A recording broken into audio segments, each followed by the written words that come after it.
చేస్తా ఉన్నాడు. ముఖ్యంగా ఇంత పెద్ద ఎత్తున వచ్చిన కార్మిక సోదరులారా ఒక్క విషయం గుర్తుపెట్టుకోండి. ఆనాడు చంద్రబాబు నాయుడు డిపెండెంట్ ఉద్యోగాలు రద్దు చేసిండు. కాంగ్రెస్ వచ్చినా దాన్ని తేలేదు. కానీ కేసీఆర్ మాట ఇచ్చిండు, డిపెండెంట్ ఉద్యోగాలు పునరుద్ధరించిండు. నెల నెల మెడికల్ బోర్డు పెట్టిండు.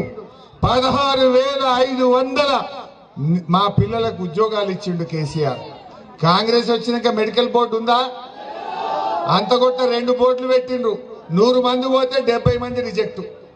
నేను మొన్న పోయిన సింగరేణి హెడ్ ఆఫీస్ కు పోయినా, మా రాజిరెడ్డి అన్న వస్తే మా కార్మికులు బైపాస్ సర్జరీ అయింది. ఒక ఆయన కిడ్నీలు ఫెయిల్ అయితే 2 దిక్కుల 2 పైపులు ఉన్నాయి. వీళ్ళని ఎట్లా నువ్వు డిస్క్వాలిఫై చేస్తావు? మెడికల్ బోర్డు వీళ్ళని ఎట్లా అన్ఫిట్ చేస్తుంది? మా కార్మికులకు ఎందుకు అన్యాయం చేస్తున్నారని మా టీజీపీకేఎస్ ఆధ్వర్యంలో పోయి గట్టిగా నిలదీసినాం. రేపు కూడా ఆయన సంగతి అడుగుతాం. ఇలా ఈ సింగరేణిని రేవంత్ రెడ్డి మొత్తం బామ్మర్ది పాలు చేస్తుండు.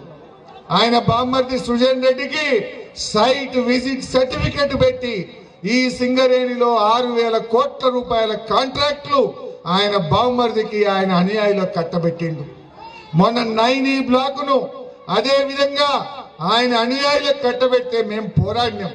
9E black tender రద్దయింది.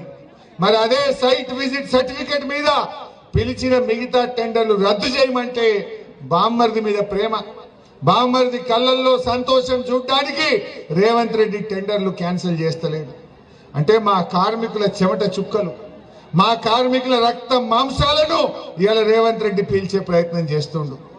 ఎప్పుడైనా ఓబీ టెండర్లు పిలిస్తే బీఆర్ఎస్ హయాంలో -10, -20% పోతుండే. ఇప్పుడు